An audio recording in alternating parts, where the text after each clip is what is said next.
Salam à tous et à toutes, salut à tous et à toutes, shalom à tous et à toutes, j'espère que vous allez tous et toutes bien. Aujourd'hui, nous allons parler de l'horrible attentat qu'il y a eu au Sri Lanka il y a 2 jours de cela, qui a fait plus de 300 morts. Donc, toutes mes condoléances aux familles des victimes. De ce que je sais des Sri Lankais que je connais, c'est des gens tranquilles en général, de ceux que je connais. Même si c'est vrai que des fois, ils peuvent sortir l'épée, quoi. Mais là n'est pas le sujet. Je voulais parler de deux, trois choses qui me chagrinent. Donc pour moi, au-delà du terrorisme, bien sûr, qui sévit partout, moi je voulais parler d'un autre terrorisme, c'est-à-dire le terrorisme sémantique. Je m'explique parce qu'en fait, là on nous dit c'est encore un terroriste islamique ou je sais pas quoi. Or, il y a plus d'1 milliard de musulmans dans le monde, et dans ces 1 milliard, il y a au moins un tiers qui vient d'Afrique. Et moi, en tant qu'origine africaine noire, je ne me sens pas du tout concerné par cette lutte d'aller tuer des gens au nom de je ne sais pas trop quoi. Enfin, je sais pas, c'est bizarre.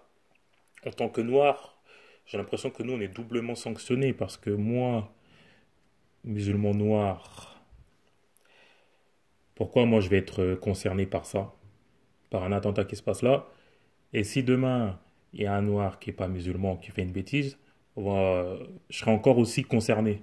Donc ça fait beaucoup. Pourquoi on ne dit pas les origines de ceux qui font ça directement? C'est Héraclite, parce qu'ils ne le font pas au nom de l'islam. Ils le font au nom de je ne sais pas trop quoi. Ensuite, pour tout ce qui est armes et tout, moi j'aimerais bien savoir qui c'est qui arme ces gens-là, parce que les armes, les explosifs et tout, ça coûte cher. Il faut de l'organisation, il faut de l'entraînement. Ça coûte très très cher. Moi je sais par exemple, d'après mes renseignements, que la France, notre beau pays des droits de l'homme, là où j'habite, la France, est le troisième vendeur d'armes au monde. Et ils vendent beaucoup d'armes au Moyen-Orient. Ils les vendent avec quoi? C'est avec nos impôts hein, qu'ils les vendent. Bah ouais. Donc c'est avec nos impôts qu'ils les fabriquent et qu'après ils les vendent. Ce sont des faits. Moi je suis là, moi je parle français. Moi j'ai pas envie de. Vous voyez, je me sens concerné hein, parce que je paye les impôts donc quelque part on les vend aussi. Donc pourquoi on parle jamais de ça? C'est bizarre. Vous avez peur?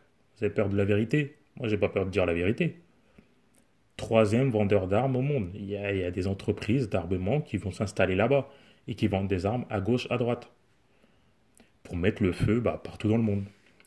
Donc ensuite, ces terrorismes de je ne sais pas trop où, là, dit que c'était en réponse aux terroristes suprémacistes blancs qui a tué en Nouvelle-Zélande dans la mosquée. Donc là, en plus, là, c'est un championnat là, qui va commencer en fait. Là. Donc un coup, ça va être des églises, après, c'est des mosquées et tout. On va jamais s'en sortir. Et qui c'est les grands gagnants de ça? Je sais pas. C'est qui les grands gagnants de ça? Je vous laisse réfléchir, hein, mais ces grands gagnants-là, jamais leurs endroits sont touchés. Voilà. C'est pas du complotisme là que je fais, hein. C'est juste, pour moi, c'est du factuel. Pour revenir à ce que je disais au début, en tant que noir, moi je sais que quand je vais en Afrique, en général, à part en Centrafrique où ça s'est frité un peu, et au Nigeria, c'est normal qu'au Nigeria ça se frite, vu tout le nombre d'habitants qu'il y a là-bas, il y a au moins plus de 200 millions d'habitants, et la moitié c'est des chrétiens, la moitié c'est des musulmans. Donc à un moment, c'est obligé de se friter. Et en Centrafrique, on sait que c'est avec la complicité de l'armée bleu-blanc-rouge, quoi, qui sévit partout, qui viole des femmes, des enfants, etc. Ce sont des faits, hein. Et pourquoi on dit pas, on fait pas l'amalgame là, on dit pas que c'est des francistes? Encore une fois, moi je suis là pour parler un français très clair. Je parle pas de tous les soldats, hein. Tous les soldats ne sont pas comme ça, mais il y en a qui le font, c'est tout. Parce qu'on connaît que. Voilà. C'est comme si je disais que les prêtres pédophiles, que tous les chrétiens sont comme ça. Non. Ou par exemple un Français qui était parti en Thaïlande et qui faisait de la pédophilie à une cinquantaine d'enfants, etc.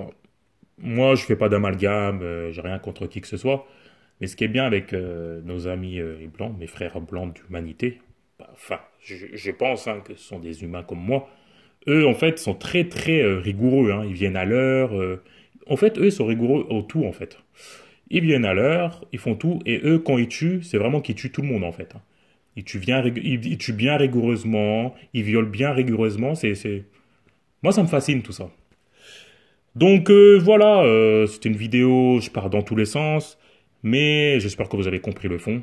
Encore une fois, toutes mes condoléances aux familles des victimes qui avaient rien demandé, qui étaient parties fêter les fêtes religieuses de Pâques. Donc voilà. Et moi, je suis pour la paix dans le monde, mais je suis avant tout pour la vérité. Voilà. Je n'ai pas peur de la vérité. Sékou Touré disait que la vérité n'est jamais isolée. Voilà, je vous laisse avec ça. Dites-moi ce que vous en pensez dans les coms. N'hésitez pas à vous abonner. N'hésitez pas à mettre des pouces. Voilà. Peace à tous et à toutes.